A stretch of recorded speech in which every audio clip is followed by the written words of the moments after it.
de la Justicia, ASIJ, elaboraron un informe en el que señalan que se trata de una situación de deterioro institucional. Sería la primera vez en la historia democrática que se prorroga 2 veces consecutivas un presupuesto. Para hablar de eso, le agradecemos que nos haya atendido y que esté en línea ya Sofía Pasquini, que es abogada y es integrante del equipo de Justicia Fiscal de ASIJ. Buen día, Sofía. Julián Deitch te saluda. ¿Cómo andás?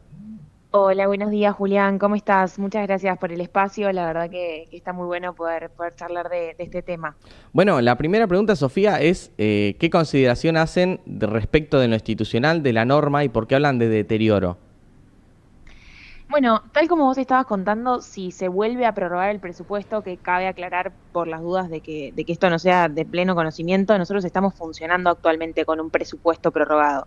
Es decir, el presupuesto que nosotros estamos teniendo ahora no es el presupuesto que se votó el año pasado, sino el anterior. Mm. Entonces ya estamos con una prórroga de presupuesto, entonces de no votar un presupuesto este año, de no llegar al 31 de diciembre con un presupuesto votado por el Congreso, volveríamos a prorrogar lo mismo. Entonces nosotros lo que vemos ahí es que hay una implicancia bastante grande en términos de institucionalidad, porque esto sería la primera vez que pasaría desde el retorno de la democracia, que se vuelve a prorrogar un presupuesto por imposibilidad de generar acuerdos respecto de cómo distribuimos los fondos públicos. Y nosotros vemos que ahí hay como un doble problema. Por un lado, algo respecto de cómo fue pensada la herramienta de prórroga, y por otro lado, cómo se viene aplicando y cómo eso genera un deterioro incluso de la estructura democrática que vos tenés en Argentina, donde la Constitución le da al Congreso la potestad de decidir qué es lo que se hace con los fondos públicos, y al Ejecutivo cada vez le está dando más poder y más discrecionalidad en detrimento de ese rol que el Congreso debería tener.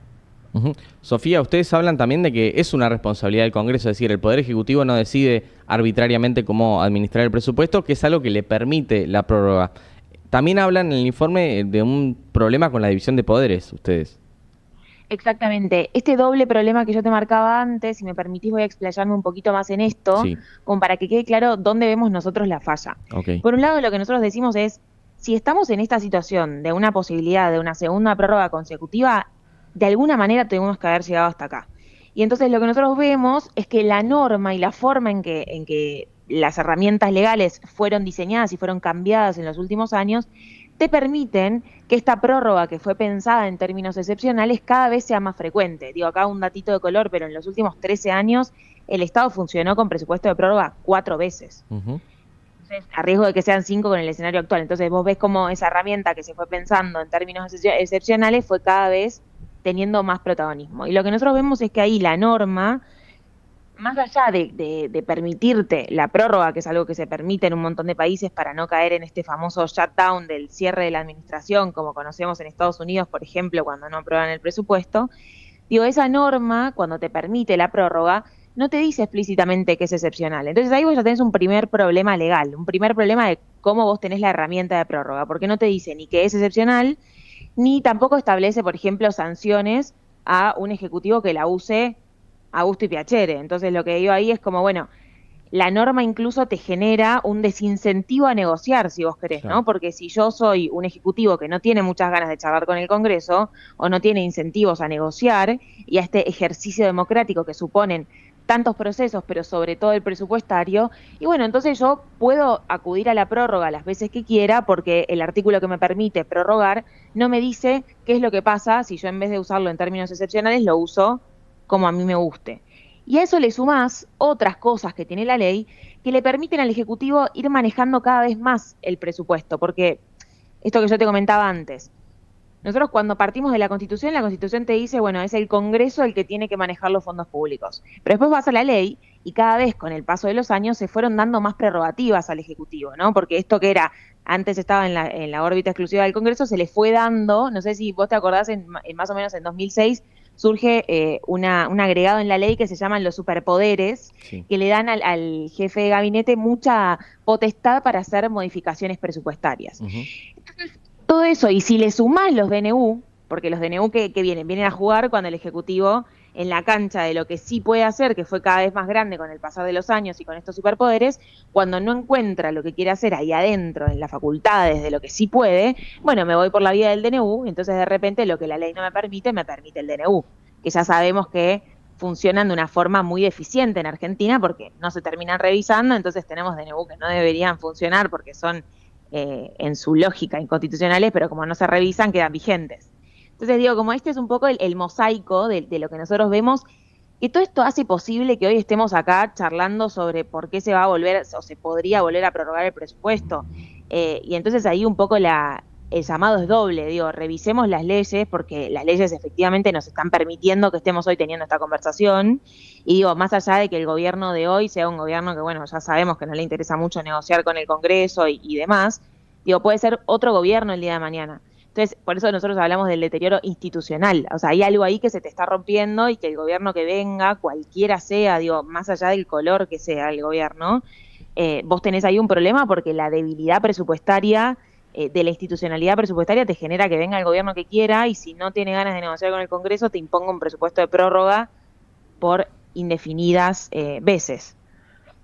Sofía, siguiendo con el desarrollo que hacen, es interesante también mirar cuánto o por lo menos de lo que se prorroga, qué porcentaje o qué proporción se fue reasignando y cuánto se iba respetando de esos presupuestos anteriores. Eso va empeorando a medida que hay más prórrogas, ¿no? Exactamente. A vos lo que te genera prorrogar el presupuesto es que cada vez estás más lejos del presupuesto efectivamente aprobado por el Congreso, ¿no? Claro. Porque si yo te apruebo un presupuesto a finales del 2022 para funcionar en 2023 y eso mismo te lo voy a dar para funcionar en 2025, ahí hay un problema de que cada vez te vas alejando más. Lo que vos usás cuando prorrogás no es lo mismo que se aprobó en el Congreso, sino lo que ejecutaste a fin de año.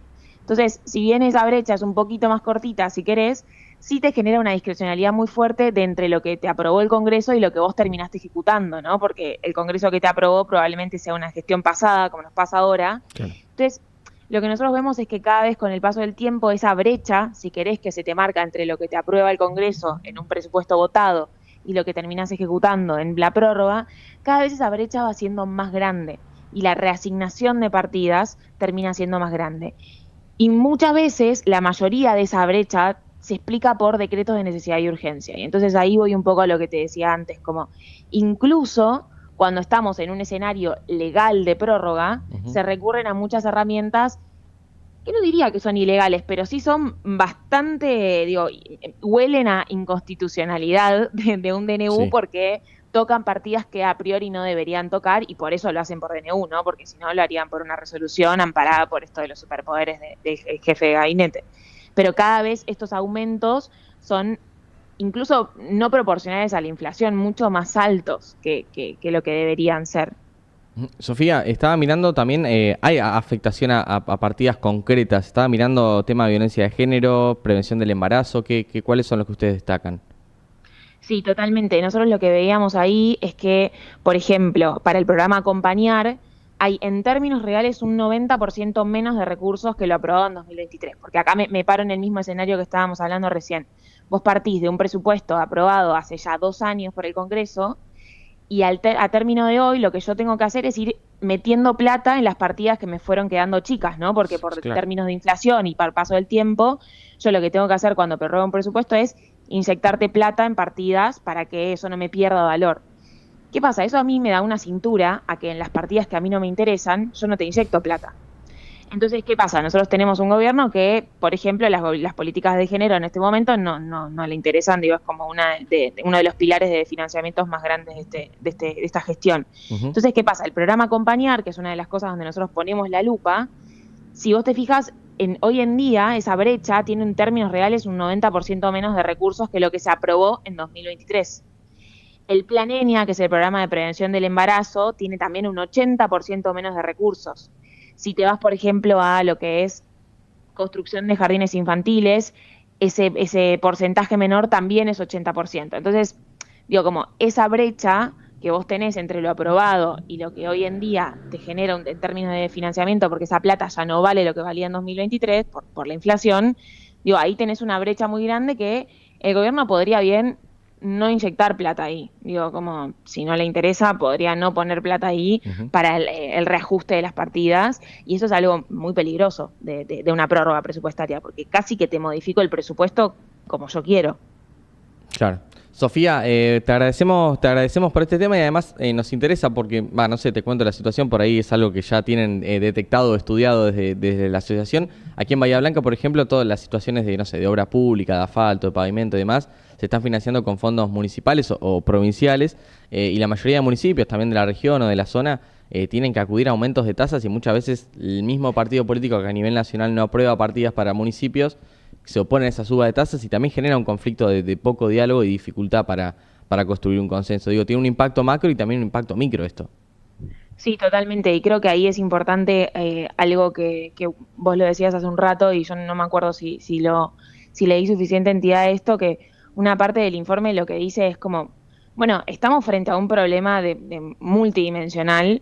Una de las cosas que deberíamos hacer es que, por ejemplo, el Congreso se ponga a la altura de discutir qué es lo que está pasando, porque, digo, más allá de que a vos te propongan un presupuesto nuevo que no te guste, vos digo, como en términos institucionales deberías sentarte a discutirlo y hacer una contrapropuesta, porque si no te terminan pasando estas cosas, como, Claro. digo, obra pública es una de las cosas como más emblemáticas en ese sentido, donde empezás a sacar de todos lados y los gobernadores no saben qué hacer tampoco, digo, como es un problema realmente serio y realmente multidimensional y un poco lo que nosotros también convocamos en el informe es que quienes están en posición de discutir sobre los presupuestos, digo, el nacional, los provinciales, coparticipación y lo que sea que haya ahí en toda la discusión presupuestaria, es necesario que esas discusiones se den, aunque el interlocutor que vos tengas enfrente no sea el que a vos te gustaría que tengas, porque, digo, no dar esa conversación y no dar esas negociaciones te generan un deterioro institucional muy fuerte que justamente plantean situaciones como la que vos estabas contando recién de obra pública,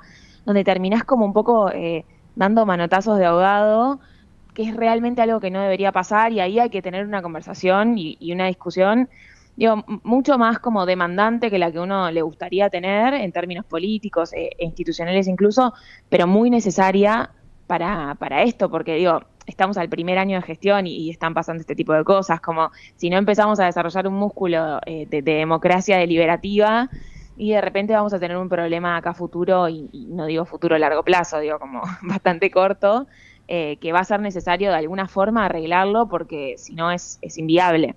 Sofía, muchísimas gracias a vos y a Soledad. Sabemos que están en épocas como todos de casi receso y gracias por tomarte el tiempo para hablar de este tema. No, por favor, un placer cuando necesiten. Muchas gracias. La palabra de Sofía Pasquini, abogada, integrante del equipo de Justicia Fiscal de la Asociación Civil por la Igualdad y la Justicia, hablando sobre